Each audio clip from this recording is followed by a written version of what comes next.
So I'm a recovering ambassador. And today, I want to sign you up as the diplomats of the future. So what do diplomats actually do? Well, I'll start by telling you what we don't do. When I worked for the Prime Minister, my actual job title was the Private Secretary for Foreign Affairs to the Prime Minister. And I was at a summit in Beijing, and these are normally fairly serious meetings. People sat on two sides of the table looking stony-faced, reading from their cards. And I couldn't work out why were all the Chinese diplomats looking at my nameplate and nudging each other and laughing. And so I called over the ambassador and I said, "What's going on here?" And he said, I think there's been a mistranslation. Your job title, the Private Secretary for Foreign Affairs to the Prime Minister, has been translated as the intimate typist. But even worse, the intimate typist for the Prime Minister's affairs overseas. The Prime Ministers in those days didn't have so many affairs overseas. So that's one thing we don't do. We don't do the intimate typing. So what do? We don't do expensive chocolates. We don't do champagne receptions. If you want to come with me on this journey to being a diplomat, I'm afraid there won't be much of that. What we do on a good day is peace. And I've spent many long nights in this building working on peace.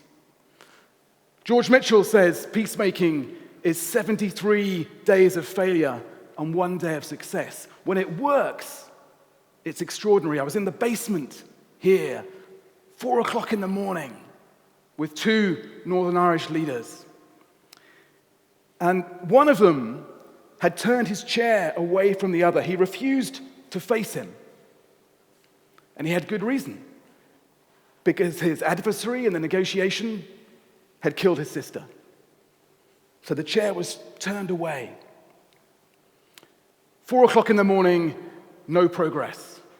And then the news came in that very sadly, the mother of this leader had died. And I was asked to share that news with those in the room. And obviously I said, we end the negotiation here. You must go home and be with your family, bury your mother. And at that moment he said, no. My place is here in this room. In other rooms, people are seeking to divide and polarize us, but in this room, we're working on a bigger idea than that. And at that moment, this guy turned the chair around and faced him and said, let's make that progress that we know we can make. So those are the good days. I can't promise you many of those good days, but there are some good days when you're trying to make peace. There are also much, much tougher days. When I was ambassador in Lebanon, I used to go and visit the refugee camps where the Syrian and Palestinian refugees were trying to bring up their families, trying to live lives, the lives that we want to live, trying to find security, justice, opportunity for their loved ones. And as I was leaving the camp one evening, my bodyguards were starting to get very worried. The sun was setting. We were in the Hezbollah area. We were out too late. But I felt a small tug on the back of my jacket. And Zainab, 12-year-old Syrian refugee, said, come here. And she took me into the tent where she was educating her brother, Ahmed. Their parents long disappeared. And she said, Ahmed loves art. So what can you say? I said, what are you drawing, Ahmed? He didn't reply. Zainab said, Ahmed used to draw the rockets that he dreamt would take him to the moon. He dreamt of being an astronomer. So I said, Ahmed, show me the rockets now. And he turned his page around. Stick people on the ground, all in black, the only red, blood. And Zainab said, these are the rockets he's painting now, the rockets that are directed at us and our family. And Zainab said to me, so what do you do? And I said, as I said to you, I'm a diplomat. We make peace. She said, could you start doing a better job? So my challenge today, to me, but actually to you, is can we do a better job? Can we take up Zainab's challenge? Now, the application form for you only has 3 questions on it, but you have to answer yes to each of those 3 questions. Because when you look around the world now, COVID, Kabul, Kyiv, the moments that have defined the 2020s, we need to step back from the news and really understand the great trends that we're living through at the moment. We saw with COVID a pandemic that should have led us towards international cooperation, led us towards diplomacy, led not just to social distancing, but to national distancing. It drove us apart. We saw with Kabul, as those planes took off when we left Afghanistan, this sense that we in the West no longer have an obligation to try to bring peace to a country like Afghanistan. And now we see in Kyiv the idea that we believed in the late 80s that history had ended, being trampled beneath the tanks of Vladimir Putin as the autocracies fight back and tell us that history hasn't ended. We've been busy building the driverless car, and we've ended up with a driverless world. So what then are the 3 questions that I challenge you to answer? The first one is about trust. One of the great defining trends of our time is the rise of distrust. Anyone with a smartphone knows how this works. You go and see the doctor, and on the journey home, you're busy checking with Dr. Google whether you agree with the diagnosis. If you have kids, 10 minutes after the drop-off in the morning, you're on the parental WhatsApp group debating what they're learning that day. Distrust is falling not just in my world of governments, of what used to be maps and chaps, or in business, or in the media. Distrust is falling in teachers and doctors and nurses. We're losing trust in each other. So the first question on the application form is, can we rebuild trust? Question 2 on your application form today is about an economic trend. It's about the perception of inequality and about the reality of inequality. There's a great experiment, you can watch it on YouTube, 2 capuchin monkeys, and they're both given more food. Both monkeys are delighted. And then the scientists give one of the monkeys marginally more food than the other. And the one who's had more food but can see that the other monkey has more food than him rips apart the cage, attacks the scientists. And that is a metaphor for so much of the polarization and anger that we see in global geopolitics today. It's a metaphor for Make America Great Again, for Take Back Control, for the language which I experienced online in the Middle East that was being used to radicalize kids in that region and is being used in politics in our societies today to radicalize our kids. So that inequality is a huge threat to the way we live our lives. So question 2 on the form, are you tackling that inequality? Are you part of the problem to this challenge of inequality or part of the solution? And question 3 then is another big trend, and it's a more existential one. We are going to go through as much technological change in the next 100 years as we experienced in the last 43 centuries. Think of the impact of the printing press on politics and society and scale that right up for what we're living through right now with the internet. So are we being used by that technology, or will we master it and use it ourselves? Question 3, will the machines work for you? Because if not, you'll be working for the machines. So I'm assuming that all of you have passed those 3 questions. So come with me now into the hallowed halls of diplomacy, and let's work out the peace processes that we must now tackle together in this driverless world. First big peace process, first challenge to all of us, perhaps the greatest peace process in history. Can we make peace with the planet? And the bad news here, by the way, is that we're not the mediators in this. We're the insurgents. We're the problem. We're Putin. So can we have a ceasefire? Can we make peace with the planet?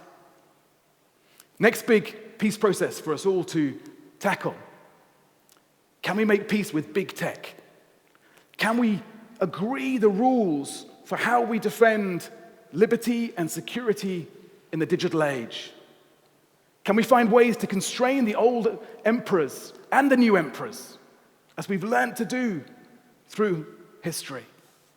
Can we get back to working to solve problems together with the tech companies? A great challenge for our time. Next peace process, number 3, can we make peace with technology itself? Or will artificial intelligence be our last invention? I spent 2 years working on the curriculum of the future. What should we teach our kids and our grandkids? And to boil it all down, it came to something as simple as this: empathy, emotional intelligence, creativity. If we want to coexist with the machines, we have to learn the things the machines can't do. We have to stop drilling our kids to memorize the things that they can look up online, where automation will replace them in any case. And we have to teach them what it really means to be human. That's how we coexist with technology. Peace process number 4 will be between host communities and migrant communities. Climate change will drive tens of millions of people north and west in the next 2-3 decades. Can we find ways to coexist? I mentioned Ahmed in that tent in the Bekaa Valley as the sun was setting. Tonight, Ahmed may be setting out on that boat across the Med. No life jacket, crammed in with what's left of his family. Will we have the kindness and compassion to welcome him when he arrives? We have these 2 great Darwinian urges. One is to fight for resource, and the other is to collaborate for resource. And history is the story of the battle between those who want to fight for resource and those who want to collaborate. We tend to teach our kids the story of the battles we won, rather than the coexistence in between.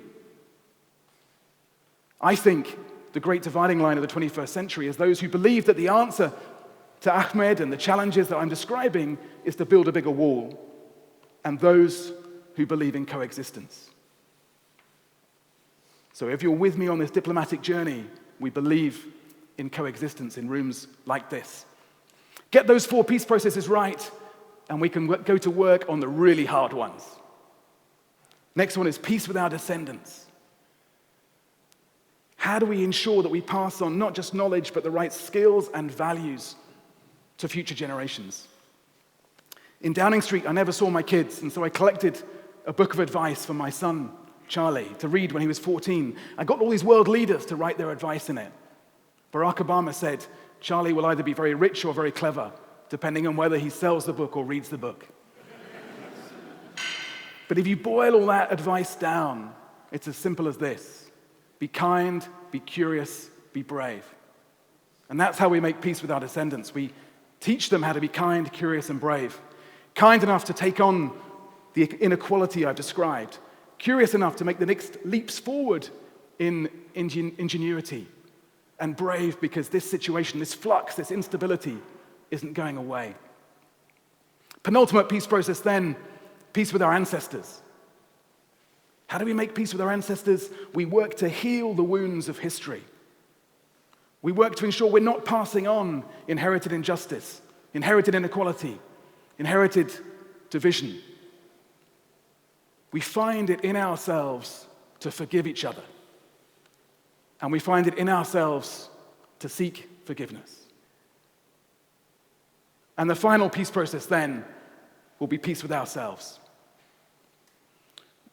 When you're doing a job where every morning starts with reading the intelligence reports on the people who would like to assassinate you that day, you tend to think a bit about your funeral.